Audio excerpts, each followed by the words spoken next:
If crowded places drain you faster than a full day of work, listen carefully.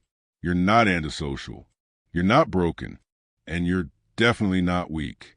In fact, your brain might be wired in a way most people will never understand.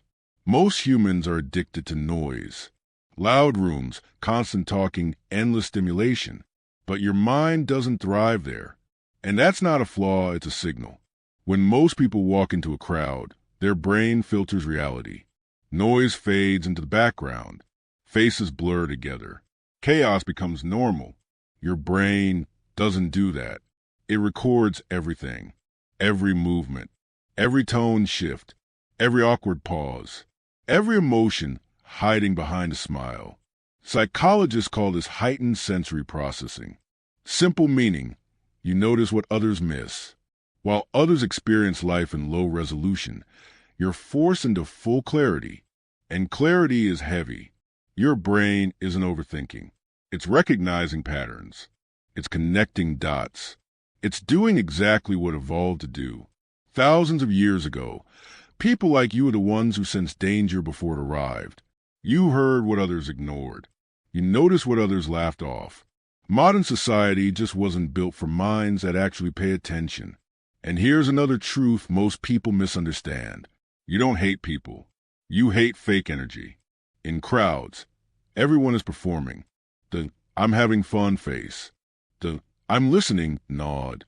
The "everything's fine" smile while their body says the opposite. Your brain sees through all of it, not because you're judgmental, but because you're perceptive.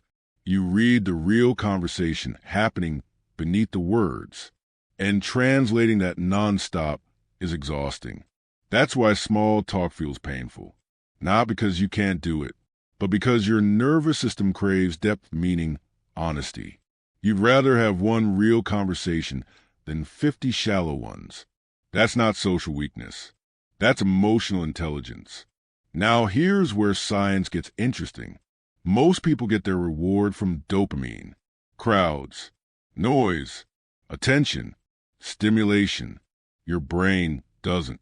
It runs on something different: internal reward, quiet thinking, deep focus, solitude.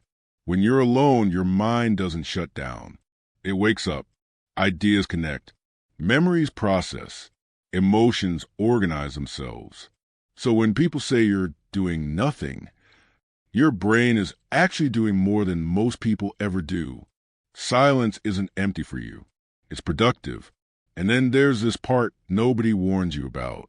You don't just notice emotions. You absorb them. You walk into a room and instantly feel tension, even when everyone's smiling.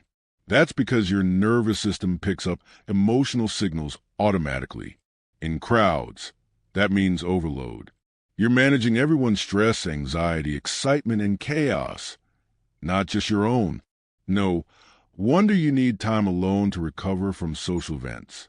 But this is also your superpower. You understand people deeply. You sense what's wrong before it's said. You read between the lines effortlessly. Most people struggle to understand their own emotions. You understand everyone else's. And finally, let's destroy the biggest lie society tells. Busy doesn't mean fulfilled. Loud doesn't mean successful. You're not escaping life by choosing solitude. You're choosing clarity. Silence isn't loneliness. It's where you finally hear yourself.